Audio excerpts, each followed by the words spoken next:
Okay, so let's try a little thought experiment. Imagine someone hands you a story, but it's been put through a shredder. The scenes are totally out of whack, the dialogue is just a jumble of words, and you're dropped right in the middle of everything. Well, that's exactly what we're going to do today. We're taking a completely scrambled movie transcript and basically reverse engineering the plot, one piece at a time. And right off the bat, this is what we're dealing with. We're hit with lines like, heat, heat, a warning to rethink it, this weird question about what some guy named Jimmy lost, and then this sudden, kind of sad mention of a sick mom. I mean, what is going on? It's a total mess, and it feels completely random. So this is the central puzzle we're going to solve together. How on earth does a cryptic warning about heat connect to some schoolyard argument and a memory about a sick parent? It seems impossible, right? But believe it or not, every story, no matter how chaotic it seems on the surface, has a structure hiding underneath, and our job is to find it. To make sense of any mess like this, you've got to find the beginning. You have to find that one little moment that kicks the whole thing off, the inciting incident. And it turns out, buried in all that noise, is something surprisingly simple. A fight between two kids on a playground. This is our way in. This is the spark that's going to light the entire fuse. And man, you can see just how fast things go completely off the rails. It all starts with a little girl, Maddie, who stands up to a bully. Simple enough, but that leads to her father, Broker, just easily handling the bully's furious dad in the school parking lot. This public humiliation then escalates to a clumsy intimidation attempt at a gas station, and somehow that all leads to a full-on home invasion where somebody breaks into their house just to steal his daughter's cat. A tiny schoolyard spat spirals into something way, way darker. So here's where things get really interesting. It's Brocker's reaction to all this. The way he handles violence, it's just unnervingly skillful, you know? He's not just some dad protecting his kid, he's clearly something else entirely. His calm, efficient takedowns, his strategic thinking, it all hints that there's a much bigger story hiding right under the surface. And that leads to the next big question we have to crack.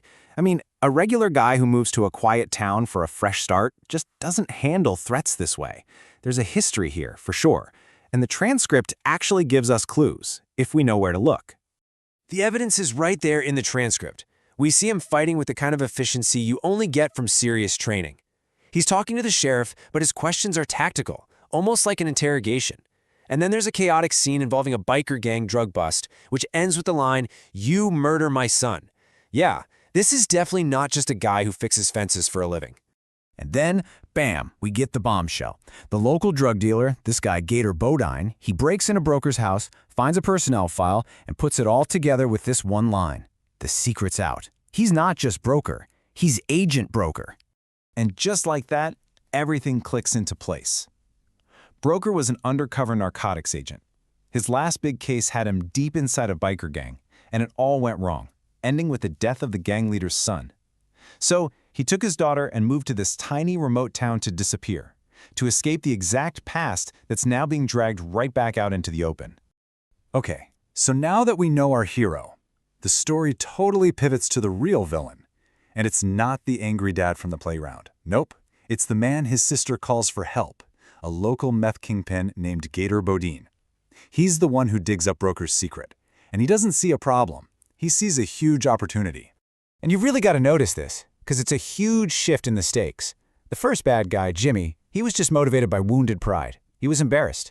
That whole conflict could have been squashed with an apology.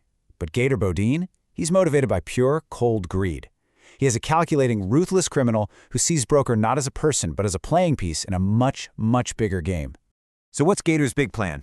Well, it's cold, it's smart, and it's incredibly ambitious. He connects the dots. Agent Broker is the snitch that the biker gangs have been hunting for years. So he decides he's going to serve Broker up to the vengeful gang leader Danny T on a silver platter, a little gift. And in exchange for this gift, he's going to demand statewide distribution for his meth operation. He is literally leveraging one man's life to build a criminal empire. So you can see where this is all going, right? This is the collision course. Gator's plan is in motion. He makes the call to the biker gang, and they send a team of killers. This is that moment where Broker's hidden past and his quiet new life are about to crash into each other in the most violent way you can imagine. The climax just kicks off with this insane, all-out assault on Broker's house. The transcript just explodes with chaos, Gunshots, explosions, and Broker fighting like hell to protect his daughter and this quiet life they tried to build. And right in the middle of all this crazy action, you get this line from his daughter Maddie during a car chase. It just hits you. You know, it's such a powerful reminder of what's really at stake here. This isn't just about some ex-cop fighting bad guys. It's a father desperately trying to save his child's life. But it's not over. When the first assault on the house fails, Gator's partner grabs Maddie and makes her run for it on a boat. The fight is no longer just contained to the house. It's now a frantic chase across the Louisiana backwaters. And this is where the intensity just goes through the roof. We get this frantic police radio dialogue, a call goes out directly to Broker, your daughter's on the radio.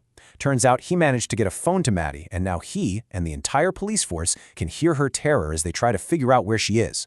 All those random puzzle pieces from the transcript, they're finally snapping together into one hell of a high-stakes thriller.